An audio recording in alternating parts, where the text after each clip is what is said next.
In last year's magical Scottish castle, there was a forest of fir trees. They had been planted years ago among ancient trees like a Christmas factory. Now they had become a safe haven for deer and 2 rescued horses, one of them a beautiful white horse.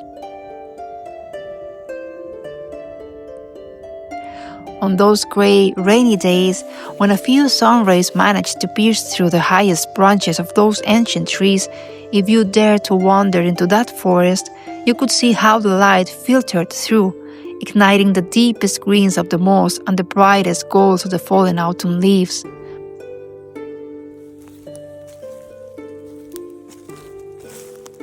Walking there, you really felt as if you were inside a fairy tale.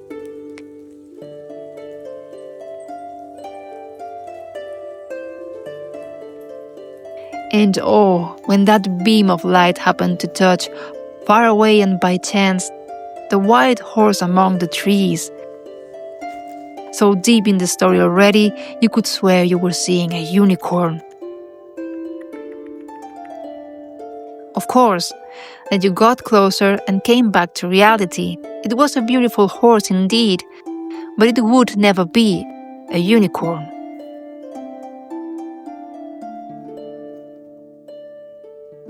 And that was when I realized that my failed loves were born from seeing unicorns where there were only horses.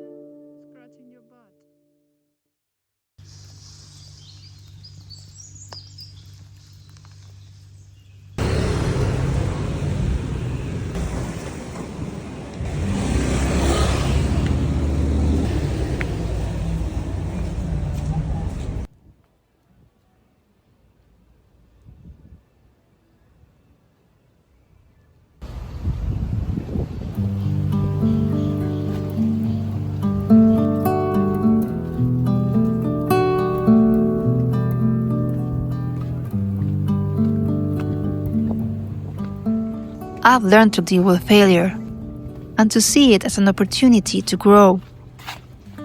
Or, at the very least, to realize that I was walking on the wrong path.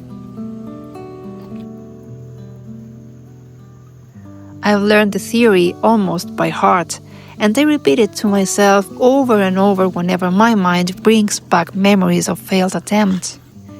But when that failure is about love, well, that's when things get tricky. Because it's not the same to fall down and get a bruise as it is to have something broken, like, for example, your heart.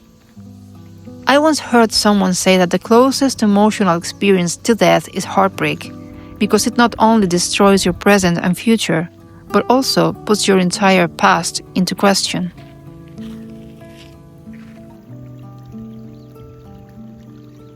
We've all done it, haven't we? Trying to piece together the puzzle like a crime investigation just to find out what went wrong. What it was we didn't see, or rather, what it was we didn't want to see, because it was surely there, right in front of our eyes.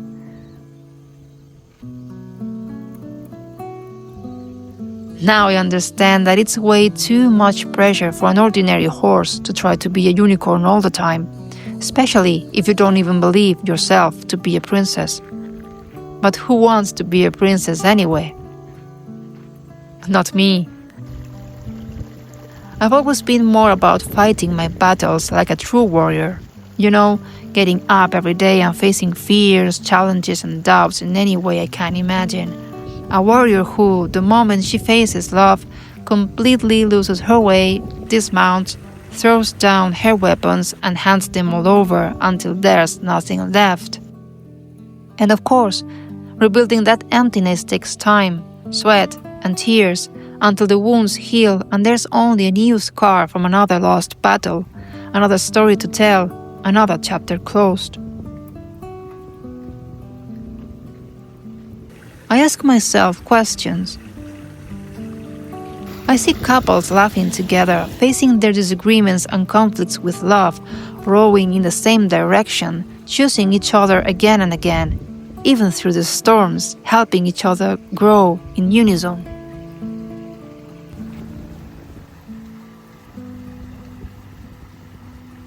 I don't know, maybe I wear rose-colored glasses, but I don't think I'm asking for too much.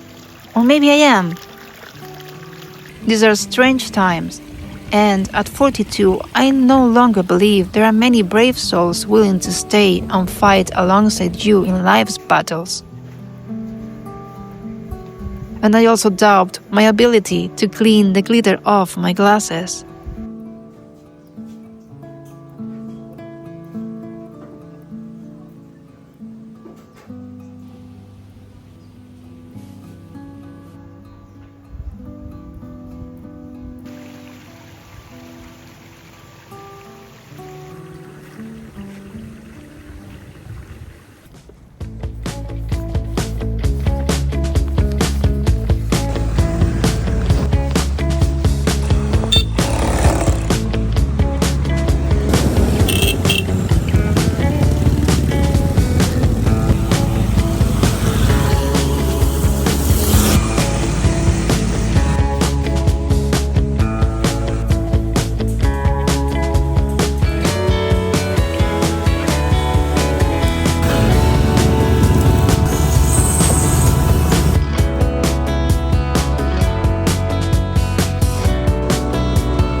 Still, as you know, I firmly believe that we have the power to change the course of our lives, or, at the very least, to turn it around and make it a little better.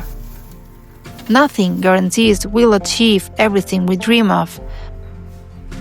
But if at least, in the process, we manage to become better versions of ourselves, I'm sure that will bring us a little closer to contentment. I know that the small adjustments we make in our behavior, those that don't really help us, over time they shift our energy, and that energy, in turn, brings us better experiences. I'm noticing it in almost every part of my life. And even though love is something I keep failing at year after year, I keep practicing how to give the biggest love to that person who's going to be with me for the rest of my life. Me. I don't know if the universe has other plans for me, if it will send me another person with whom to test my new lessons, or if, on the other hand, I'll manage to settle for a little house by a lake with a cat, a dog, a sheep, and a few chickens, where I can invite all the lovely people I'm meeting here to spend a few days. But by now, the fir forests have turned into tropical jungles, the fairy tales are now legends of gods, and the horses are roosters that wake you up at 6. Maybe that's the key, to flip the story around until you become your own unicorn and turn into the legend you've been longing to write for yourself. Can anyone else relate to this? Sending you lots of love, and see you next week. Goodbye.